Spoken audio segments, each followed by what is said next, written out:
स्वामीनारायण साक्षात् अक्षर पुरुषोत्तमः.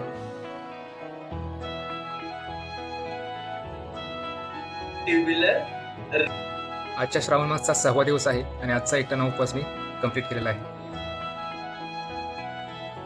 तर आज मी वाचलेला आहे श्री गडरा प्रथम प्रकरण वचनामृत 13 वड पिंपळांच्या डाळींची रोवन. संवत 1876. मार्गशीर्ष कृष्ण प्रतिपदेच्या दिवशी श्रीजी महाराज श्रीगडामध्ये दादा कचेरी यांच्या राजभवनामध्ये श्री वासुदेव नारायण यांच्या मंदिराच्या जवळ लिंबाच्या दराखाली रात्रीच्या वेळी पलंगावर विराजमान होते. त्यावेळेस नित्यानंद स्वामींनी श्रीजी महाराजांना एक प्रश्न विचारला की देहामध्ये जीव एक आहेत की अनेक आहेत. जर एक म्हणाल तर वेड पिंपळांच्या झाडांच्या डाळ्या तोडल्या आणि त्या लावल्या तर त्याच्या ठिकाणी नवीन वृक्ष तयार होते.